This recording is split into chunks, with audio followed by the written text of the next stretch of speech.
If Bitcoin was this huge breakthrough in digital money, Ethereum was the breakthrough in digital everything else. But what is it really?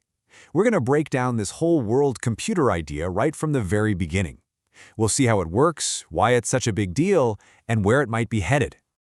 Okay, so let's get into it. Here's our game plan. We're going to start with the big idea, then peek under the hood at the mechanics. After that, we'll run through its pretty dramatic history, try to solve the puzzle of what ETH is actually worth, and then wrap up with the huge debate about its future.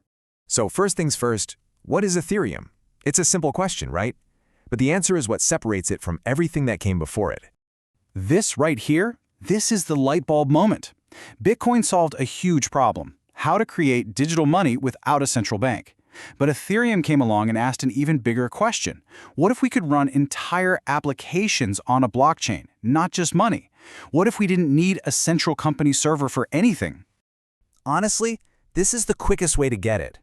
Don't think of Ethereum as just another currency. Think of it like a new kind of operating system, like Windows or Mac OS, but for the entire internet. The crazy part, it isn't owned or run by any one company. It's shared globally. And yeah, let's be super clear about this. There is no Ethereum Incorporated. This isn't an app like Venmo or PayPal. It's the deep-level infrastructure. It's the tracks that the trains run on. It's a place to settle transactions, a platform to run code, and a whole ecosystem of digital stuff built right on top of it. Okay, so how does this world computer actually work? Let's pop the hood. Now, it might sound super complex, but the core pieces are actually pretty straightforward when you break them down. The best thing about this slide is how it cuts through all the jargon. So ETH, that's the network's money. A smart contract, it's just a fancy name for a program. The EVM, the Ethereum virtual machine, that's basically the processor that runs all those programs. Gas is just the fee you pay to use that processor. And validators, they're the folks who secure the whole thing. These are your building blocks right here. So when you actually use an app built on Ethereum, this is pretty much what's happening behind the scenes. You connect your wallet, you sign a little digital message that basically says, hey, run this program for me. And then thousands of computers all over the world, those validators, they execute that code. If it's all legit and you pay the fee, the whole global state of this world computer gets updated. Now, a massive piece of this puzzle changed back in 2022. It was a huge event called the Merge. Ethereum completely switched up its security model. Instead of these miners burning insane amounts of electricity, you now have validators who lock up their own ETH as collateral, skin in the game. If they play by the rules, they get rewarded. If they don't, well, their capital can literally be destroyed. And the impact of that one change? Absolutely staggering. It reduced Ethereum's energy use by an estimated 99.95%. I mean, that's just a mind-blowing number. It completely changed the game for the network's environmental impact and its entire economic identity. Which, of course, brings us to the question that almost everybody asks the first time they use Ethereum. If this is all just automated code, why on earth does it cost money to use it? Why are there gas fees? The answer is actually pretty simple. Running stuff on this world computer isn't free. It's a scarce resource. So gas fees do three really important things. First, as you see here, they stop people from just spamming the network.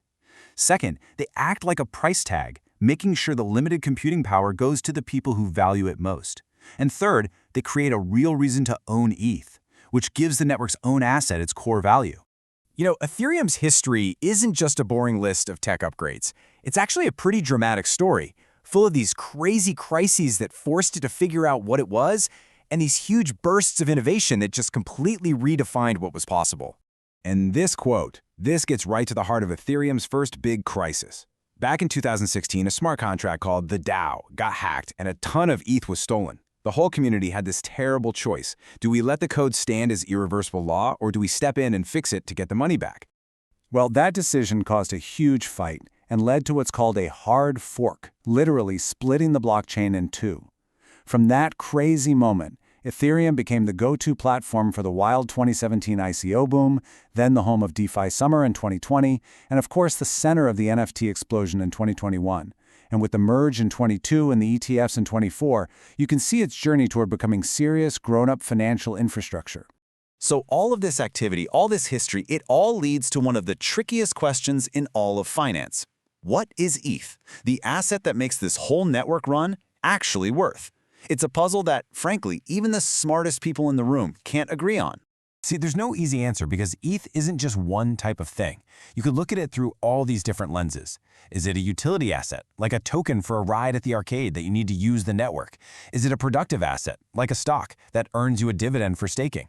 Is it just money for its own little economy? Or is it a proxy for the network's cash flow? And depending on which lens you pick, you get a wildly different answer for its value. And this slide just perfectly shows the confusion. I mean, look at these price targets from major serious banks. They swing all over the place. Sometimes they get cut in half or doubled in less than a year. It just goes to show you how uncertain and sensitive even the professional models are for an asset like this. At the end of the day, the most honest answer is this. Valuing ETH is really just making a bet on the future of the entire Ethereum network. Its value is totally tied to whether or not it actually becomes the dominant plumbing for stablecoins, for tokenized assets, and for this whole universe of new applications. And that leads us right into how the mainstream world is looking at Ethereum today.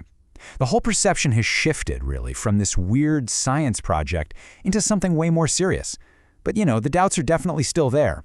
I mean, the numbers projected here really speak for themselves. The Ethereum network is on track to be securing hundreds of billions of dollars across its own value, all the stablecoins built on top of it, and all the money locked in decentralized finance. And look, when a behemoth like BlackRock decides to launch its first tokenized fund on Ethereum, that's not a test anymore. That's a sign that it's being treated as real, legitimate financial plumbing. So, where does all this leave us? Well, Ethereum's future is really defined by this one central tension, this tug-of-war between a massive opportunity and an equally massive challenge. Okay, so here's the core debate in a nutshell. The bull case says that all these solutions built on top of Ethereum, they're called Layer 2s. They're going to act like express lanes on a highway, making everything cheap and fast enough for billions of people to use. But the bear case worries that those same express lanes might actually pull all the economic activity off the main highway. So the ecosystem grows, but the core ETH asset doesn't capture any of that new value. And that's the final question we're left with, isn't it? It's the central battle that's going to define Ethereum's next chapter. Can it scale up to be the foundation for a whole new global financial system, while at the same time making sure its own money, ETH, stays valuable enough to keep that entire system secure? That right there is the billion-dollar, maybe trillion-dollar question.